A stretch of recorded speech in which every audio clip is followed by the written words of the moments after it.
Hi, ഇന്ന് നമ്മൾ നോക്കാൻ പോകുന്നത് മോഡൽ വ്യൂ കൺട്രോളർ എന്താണെന്നാണ്.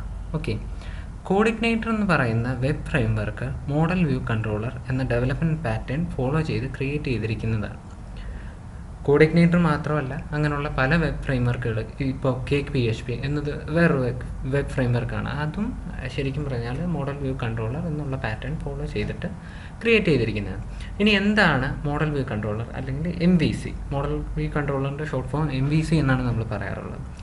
അത് ഒരു സോഫ്റ്റ്വെയർ അപ്രോച്ചാണ്. ഓക്കെ, അതിനകത്ത് നമ്മുടെ ഒരു പ്രോജക്റ്റ് വർക്ക് അല്ലെങ്കിൽ ഒരു സോഫ്റ്റ്വെയർ ഡെവലപ്മെൻറ്റിൻ്റെ പല ലോജിക്കൽ യൂണിറ്റ് ആയിട്ട് തിരിച്ച് അതിനെ വർക്ക് ചെയ്യുന്നതിനാണ് മോഡൽ വ്യൂ കൺട്രോളർ എന്ന് പറയുന്നത്. ഓക്കെ, അപ്പം ഇതിനകത്ത് മോഡൽ എന്ന് പറയുന്നതിനും വ്യൂ എന്ന് പറയുന്നതിനും കൺട്രോളർ എന്ന് പറയുന്നതിനും അതിൻ്റേതായ ഫങ്ഷണാലിറ്റീസ് ഉണ്ട്. ഓക്കെ, മോഡൽ എന്ന് പറയുന്നത് ഡേറ്റാബേസ് ഓപ്പറേഷൻസ് പെർഫോം ചെയ്യുന്ന ഒന്നാണ്. ഓക്കെ, എല്ലാ ഡേറ്റാബേസ് ഓപ്പറേഷൻസും മോഡൽ എന്ന് പറയുന്ന സാധനത്തിനകത്ത് ഉൾക്കൊള്ളിച്ച് വരുന്നതാണ്. വ്യൂ എന്ന് പറയുന്നത് പ്രസൻറ്റേഷൻ പാർട്ടിനെ ഡീൽ ചെയ്യുന്നതാണ്. പ്രസൻറ്റേഷൻ പാർട്ട് എന്ന് പറഞ്ഞാൽ എൻഡ് യൂസർ എന്ത് കാണുന്നു അതാണ് അതിൻ്റെ പ്രസൻറ്റേഷൻ പാർട്ട്. അത് ഡീൽ ചെയ്യുന്നത് വ്യൂ ആണ്. ഇനി കൺട്രോളർ എന്ന് പറയുന്നത് ഇതിന് ഒരു ഇൻ്റർമീഡിയറി ആയിട്ട് വർക്ക് ചെയ്യുന്ന ഒരാളാണ്. മോഡലിനും വ്യൂവിനും ഇൻ്റർമീഡിയറി ആയിട്ട് വർക്ക് ചെയ്യുന്ന ഒന്നാണ് കൺട്രോളർ.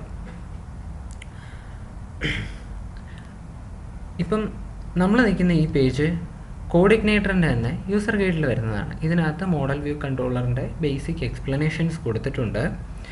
അത് മാത്രമല്ല, നിങ്ങൾക്ക് മനസ്സിലാവാൻ വേണ്ടിയിട്ട് ഈ ഇമേജ് നോക്കിക്കഴിഞ്ഞാൽ തന്നെ നമുക്ക് ആ ബേസിക് എന്താണ് മോഡൽ വ്യൂ കൺട്രോളർ ചെയ്യുന്നതെന്ന് മനസ്സിലാവും. ഒരു യൂസർ കൺട്രോളറിന് HTTP റിക്വസ്റ്റ് പാസ് ചെയ്യുന്നു. ആ കൺട്രോളർ മോഡലിന് ആ റിക്വസ്റ്റ് കൊടുക്കുന്നു. മോഡൽ എന്ത് ചെയ്യും? ഡേറ്റാബേസിൽ നിന്ന് ഡേറ്റാബേസ് ഓപ്പറേഷൻസ് വല്ലതും പെർഫോം ചെയ്യാനുണ്ടെങ്കിൽ അത് പെർഫോം ചെയ്യും. അതിൻ്റെ റിട്ടേൺ കൺട്രോളറിന് പാസ് ചെയ്യുന്നു. കൺട്രോളർ വീണ്ടും ആ കിട്ടിയ ഡേറ്റ വ്യൂവിന് പാസ് ചെയ്യുന്നു. വ്യൂ തിരിച്ച് യൂസറിൽ റെസ്പോൺസ് ആയിട്ട് എത്തുന്നു. ഇതാണ് മോഡൽ വ്യൂ കൺട്രോളർ വർക്ക് ചെയ്യുന്ന രീതി. ഇതിൻ്റെ കൂടുതൽ ഡീറ്റെയിൽസ് ശരിക്കും പ്രോഗ്രാമിങ്ങിലോട്ട് വരുമ്പോഴത്തേക്ക് നിങ്ങൾക്ക് മനസ്സിലാവും.